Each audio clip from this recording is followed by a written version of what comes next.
Hello everyone, thank you for tuning in to this week's episode about cover letters. Today we're going to talk about the what's and the whys of cover letters and why they're important to use even when they're optional on job applications. So starting out with what is a cover letter.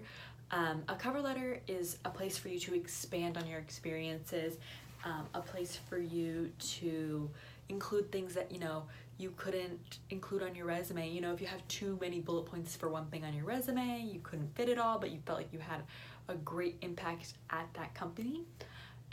Definitely your cover letter is a place for you to talk about that. It's a place for you to supplement your resume, so you don't want to just be including exactly what's on your resume. Obviously you can pull from those experiences, but don't be cutting and pasting full thoughts or sentences from your resume onto your cover letter. That's not going to add anything, and there's just no reason in submitting a cover letter then. In addition, you can include your interests on your cover letter. I know that I said you can't do that on your resume, and that is still true. You can include them though on your cover letter to talk about why you're interested in this company, why you'd be a good fit, why your values and your mission relate to theirs. So it's a very good place to talk about your interests if they're relatable to that field and that industry. If you are applying for like a forestry job and you love the outdoors, that's obviously applicable. But if you're like applying for a computer engineering position and you are into skateboarding, I don't know how you would connect that. So the main thing about a cover letter is relating the job description that you're applying for with your experience. So just meshing those two things together, and you're gonna have a great cover letter. So if you're kind of confused or stuck on where to start, just print out the job description that they have for the job on their online posting, and highlight the words, the adjectives, or the skills that they really want, that they're putting emphasis on or that they're repeating, and figure out what skills or experiences you have that demonstrate that or show that you could in the future demonstrate that. So just figuring out what they're wanting and what you've got, and then picking the most relevant things that make most sense with what they're asking for. So also you'll briefly state your contact information again and your education and things like that. So the goal of a cover letter is the same as a resume. It's to get you to the next step, which is an interview.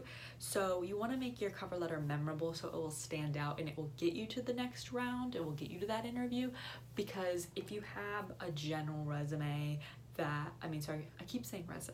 if you have a general cover letter that isn't specific to the company or the position you're applying for, it's not going to be very memorable. It's very easy to tell when a cover letter is standard and general and someone didn't touch it at all before submitting it. It's way more memorable and impactful when someone changes it even slightly to kind of accommodate the new company position that they're applying for. So to do that, just once again, don't just repeat your resume, but highlight what skills you bring to the position and not what the position brings to you. So you're going to want to say how you can benefit them, how you have experience in this field that will help them grow, and how you have an expertise in an area that they're lacking, or anything like that. Not exactly like, this position will make me a well-rounded person, this position will help me grow and get me where I want to be. They don't really care about that, which is unfortunate. But yeah, definitely just talking about what you can do for them.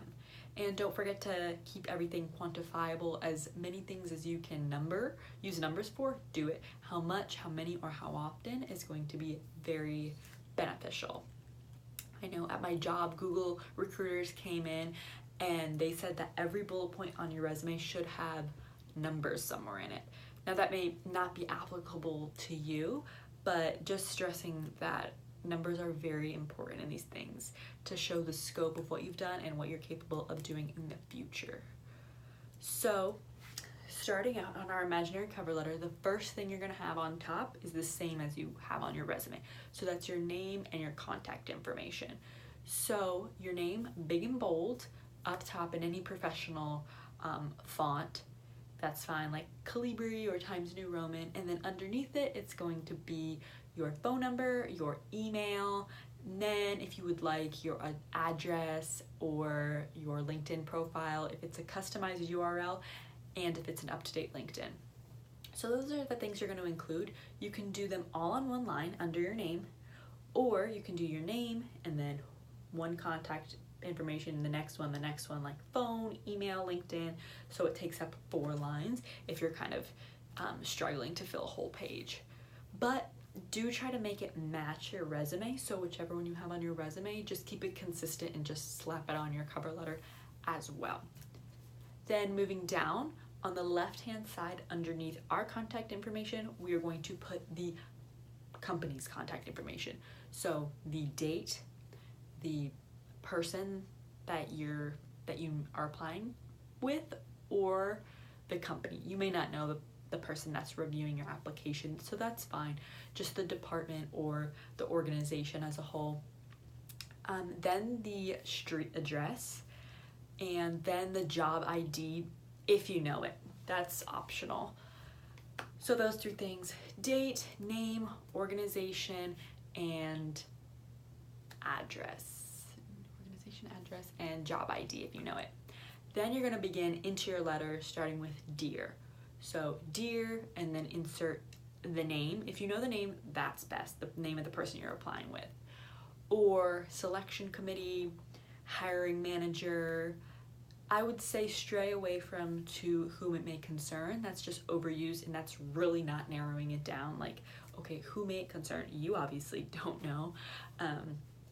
So just stray away from that. So our first paragraph is very basic. It can pretty much stay the same for all cover letters. You can just switch around a few things, but it's gonna say who you are and what you're applying, just a few sentences.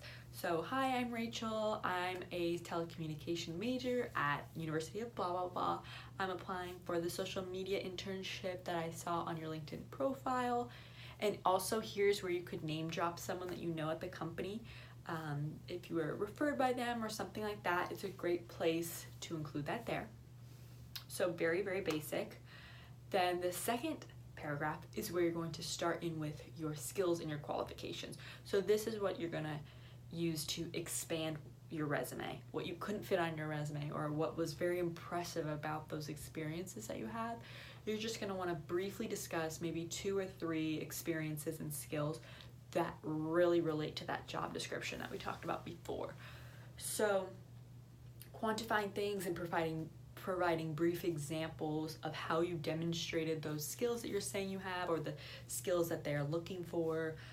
Don't stress it too much. If you're applying for the same industry, over and over again, you can pretty much keep this paragraph the same as well. They're probably going to be looking for the same skills, same abilities. So, and explicitly connect what you have to the job. So you can say, like, write out, this is how it will affect you, or I've noticed that this area is lacking in your company or like is on the decrease, so my skills in this would be able to better help serve this audience, this underserved audience, or something like that. That would be a very great thing to say.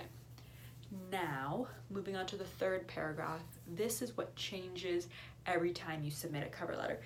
This is the paragraph about you and the company.